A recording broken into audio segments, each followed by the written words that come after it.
everybody, it's Cheyenne and welcome back to my channel. Today I'm going to be showing you how to pour up your alginate impressions. I filmed a little video that I did at work, so I'll be doing a little voiceover to discuss that with you guys and just again show you how I pour up my alginate impressions. Now, with that being said, there are lots of ways to pour up alginate impressions. Some dentists, prefer a larger base for their impressions. Some dentists don't. My office personally, we don't do hardly any of our lab work within office. We send out to a lab. The only thing that we do within is, of course, take the impressions, do alginates, and then pour them up, and then we make bleach trays sometimes. But honestly, I've worked there for a couple years now, and I think I've made bleach trays twice. So it's just something that we don't usually really do. We send out for a lot of our lab work.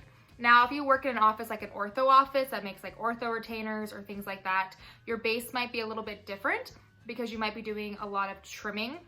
The way I pour up models is I try to not have to trim them. So again, this is just how I pour them up, but I hope you guys find it helpful, and here it is. All right, I have my dental stone here in a mixing bowl, and I'm just using a spatula and mixing in water to get the right consistency. You want the consistency to be almost like a really thick brownie batter because you don't want it too runny because that will create more air bubbles in your impression when you pour it up, and it also makes it harder to create a base. So you want it like a thick brownie texture like when you're making brownies. And it doesn't really matter if you use hot or cold water, unlike the alginate. So you just want to mix it in. Make sure you're not leaving any powder at the bottom of the bowl, which is what I'm trying to do.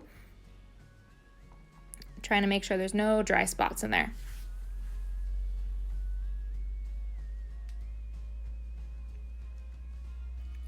Mixing my little heart out.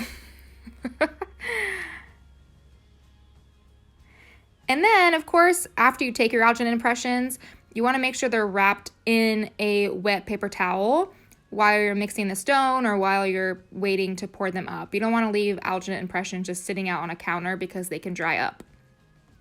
Just thought I would say that since I'm mixing. So yeah, this is a really good consistency.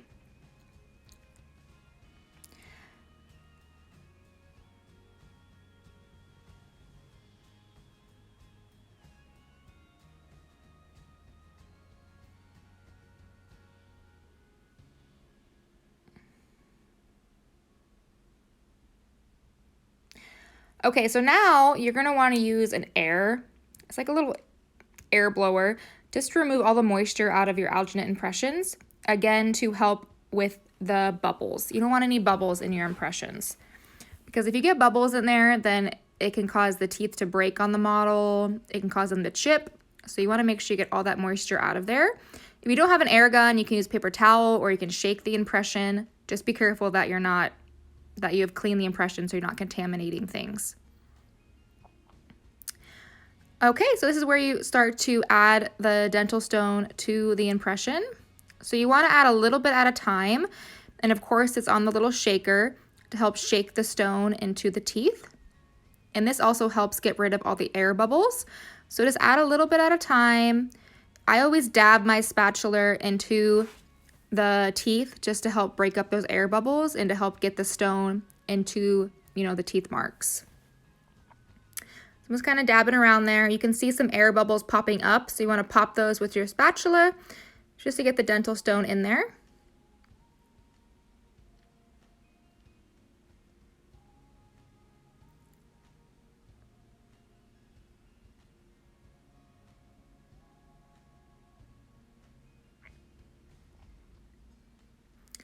Still just trying to break up any bubbles that might be stuck down there, any air bubbles,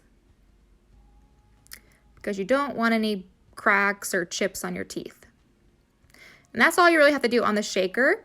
So now that that's all in there, now I start to create my base. So I just put a bunch in the middle and kind of just smooth it around.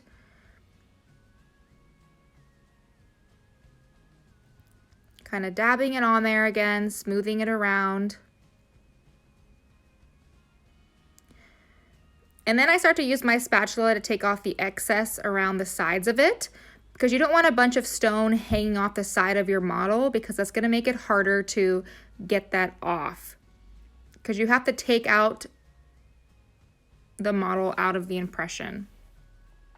So you don't want a bunch of dental stone hanging over, because that can break the model when you go to remove it from the tray. So yeah, you see how that's nice and smooth on the side of it? This also helps with trimming, so you're not going to have a lot of trimming to do. I just like it to be very smooth.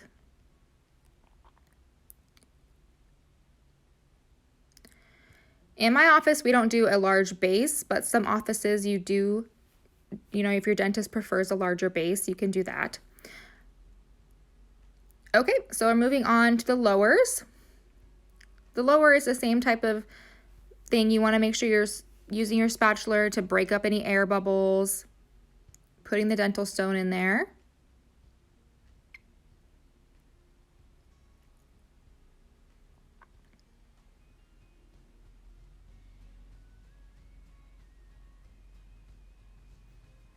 Again, just breaking up the dental stone and any air bubbles.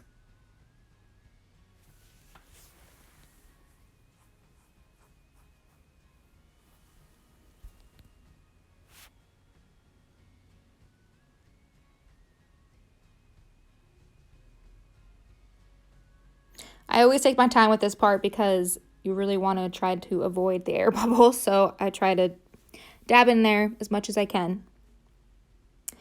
All right, so now we're moving on to building that base again. Just the same as last time, you want probably about an inch of base. So again, I'm just putting it on the impression, and then once I feel that I have, you know, a thick base on there, about an inch, I will start to remove, well, probably a little bit more than an inch, probably 1.5 inches. But I'll start to remove the excess just to make it easier to pull out of the tray and to help with any trimming.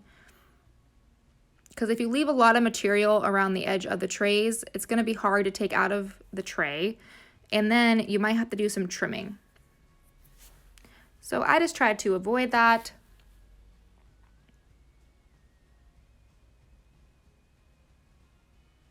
Making sure that it's nice and smooth up top.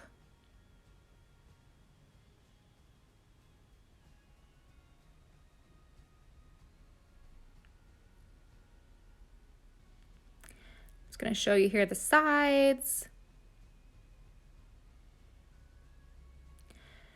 And that white stuff on the back sticking out is the alginate. Okay, so you always want to flip them upside down while they're drying. This helps with the air bubbles as well. We have some little plastic things you can put them on, but you also can put it on a paper towel. That works just as fine. Sometimes the paper towel will stick to it, but you can just peel it off. And in this case, I took the impression twice. The doctor wanted to send off 2 to our lab. And these impressions were actually for a night guard. So again, I'm just using my spatula to break up any air bubbles.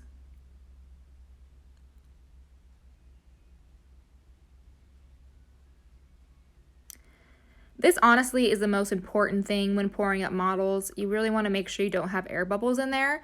That's why you want to use the shaker, and you want to make sure that you're using your spatula to break those up. Because if you don't, and when it dries and you pour it off your tray, if there's an air bubble on a tooth, that tooth will be broken, and that could, you know, not be good for whatever you're making. If a tooth was broken on this night guard for the impression, when the model comes out, then it would be hard for them to get the bite right. So you want to make sure there's no air bubbles in there. So again, we're doing the tray.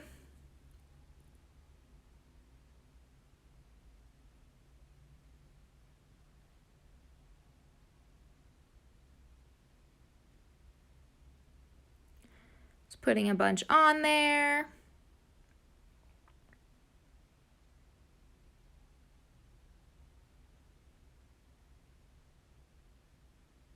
Scraping off the excess off the sides again.